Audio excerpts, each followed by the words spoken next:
ইতিহাসে বহু সিরিয়াল কিলারের নাম থাকলেও জেফ্রি ডাহমারের মতো ভয়ঙ্কর আর কেউ হয়তো নেই। আমেরিকার ক্যানিবাল কিলার নামে পরিচিত এই মানুষটির গল্প শুধু রক্ত হত্যার নয়, বরং মানুষের মানসিক অন্ধকারের এক ভয়াবহ প্রতিচ্ছবি। ১৯৬০ সালের ২১ মে উইসকনসিনে জন্ম নেন জেফ্রি লায়নেল ডাহমার। ছোট থেকেই তিনি ছিলেন অস্বাভাবিক। প্রাণীর মৃতদেহ নিয়ে পরীক্ষা করতেন, একা থাকতেন, বন্ধু প্রায় ছিল না। বাবা মায়ের বিবাহ বিচ্ছেদ তার মানসিক ভাঙন আরও বাড়ায়।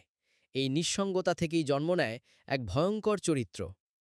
মাত্র ১৮ বছর বয়সে প্রথম খুন করেন তিনি। এরপর একের পর এক তরুণকে লক্ষ্য বানাতে থাকেন। ১৯৭৮ থেকে ১৯৯১ সাল পর্যন্ত ১৭ জন নিরপরাধ মানুষকে হত্যা করেন ডাহমার। শিকারদের নিজের অ্যাপার্টমেন্টে ডেকে এনে মাদক খাইয়ে অচেতন করতেন, তারপর হত্যা করে মৃতদেহ কেটে টুকরো করতেন।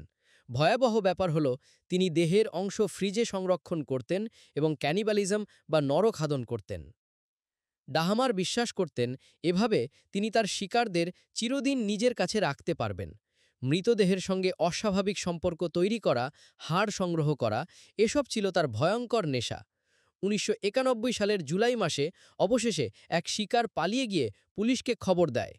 ডাহমারের অ্যাপার্টমেন্টে ঢুকে পুলিশ ৭৫টিরও বেশি ভয়ঙ্কর ছবি, মানুষের মাথার খুলি এবং দেহাংশ উদ্ধার করে। আদালতে সব অপরাধ স্বীকার করে তাকে ১৫টি হত্যার দায়ে ৯৫৭ বছরের কারাদণ্ড দেওয়া হয়। কিন্তু জেলখানায় বেশি দিন টিকতে পারেননি তিনি।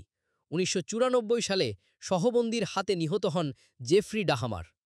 তার মৃত্যু সারা আমেরিকায় এক ধাক্কা তৈরি করে। জেফ্রি ডাহমারের গল্প কেবল এক সিরিয়াল কিলারের নয়, এটি সমাজ ও মানসিক বিকৃতির ভয়ঙ্কর প্রতিচ্ছবি।